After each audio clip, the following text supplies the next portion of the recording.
Here's one for you, right? Remember yesterday I said I don't mind making videos about articles that you probably won't read because of the amount of cookies, pop-ups, and do you want to subscribe to the newsletter, and then waiting for the page to load because of all the adverts. I've found the absolute winner if there was a championship of being the worst website to read news articles on. It's GB News. GB News' website is flipping awful. I've never seen so many adverts, so don't worry about going on their website. Just listen to this video. Older drivers vow to never buy an electric car over the belief that they aren't needed to combat climate change. To be honest, that probably is the whole article, but let's have a look anyway. Elderly drivers are repeatedly rejecting the idea of transitioning to an electric car, with new data showing that 1 in 4 will refuse to switch. According to new research, a quarter of Britons surveyed over the age of 55 said they will not be switching to an electric car as they don't believe in climate change. You Luddites. One expert suggested people saw electric vehicles as a fad and believed they were a fleeting trend, a flash in the pan, if you will, with 34% agreeing with the statement. The study also revealed that more than half of UK drivers disagree with the decision to ban the sale of new petrol and diesel cars from 2035, at which point electric vehicles will become the norm. A Transport for London survey from 2016 found that elderly drivers prioritise reliability, durability, the list price and fuel economy more than other factors when it comes to choosing a new vehicle. Surely reliability, durability, the price and fuel efficiency are really the only factors when it comes to choosing a new vehicle. But what do I know? I am a man who drives a £1,500 Volvo. It found that the key issues holding elderly drivers back from making the switch to an electric vehicle included not enough charging points and the perception that EVs seem inconvenient to charge. Yeah, they are, apart from all the people that are evangelists that never want to talk about purchase price or depreciation.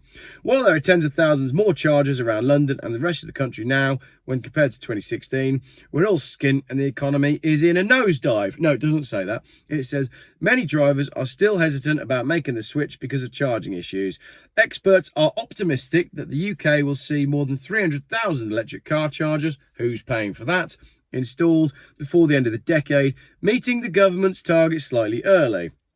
Labour is expected to completely destroy the country within 6 months. No, it doesn't say that. It says Labour is expected to reinstate the 2030 deadline to ban the sale of new petrol and diesel vehicles to 2035 after it was changed by former Prime Minister Rishi Sunak in September last year. Well, yeah, but that's down to the car manufacturers to wake up and put pressure on the governments to change these ridiculous deadlines. It's expected that this will reignite interest in electric vehicles. It won't across the UK, with many drivers calling for several measures to be introduced before they can make the transition. All that will do is reignite the interest in old cars.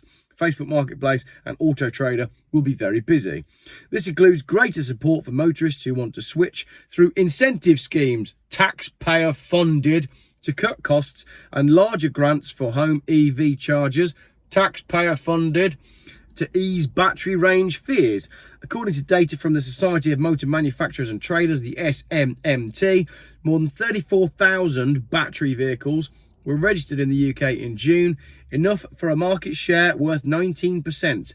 But what they don't say is that most of those will have been trade customers, business users, private buyers, and not buying battery cars. Elderly drivers are repeatedly rejecting the idea of transitioning to an electric car. New data shows 1 in 4 will refuse to switch. I think I said that already, so it looks like that's been copied out. But it gets funny here because 51% of drivers are disagreeing with that decision, as we said. Then we've got a spokesperson from carmats.co.uk. Why are we interviewing someone that makes car mats? In a survey, major pushbacks to electric cars include range anxiety, the high cost of buying one, and the belief that they aren't needed to combat climate change. So basically, GB News says that their readership, who is mostly older people who are sat at home, are Luddites who are refusing to change. Excellent. According to the data from SMTT, yeah, as I said, market shares at 19%. In contrast, 91,000 petrol cars were registered in June, 34,000 battery electric cars, 91,000 petrol cars. doesn't give us the number of diesel cars, but from what I'm hearing, it's quite hard to actually buy a diesel car at the moment. So what's going to be fun is when all of those 34,000 battery cars come onto the second-hand market in 3 years' time, because they will have all been bought by corporate customers, and then they'll find that there's nobody in the second-hand market that wants to buy them, which will further compound the problem with EV depreciation. But what do I know? I just read articles and save you the effort, so you don't have to navigate through all of the tedious adverts on their websites. You have to deal with mine instead. But this video is less than 8 minutes long, so it shouldn't have any adverts in the middle. Thank you very much for watching.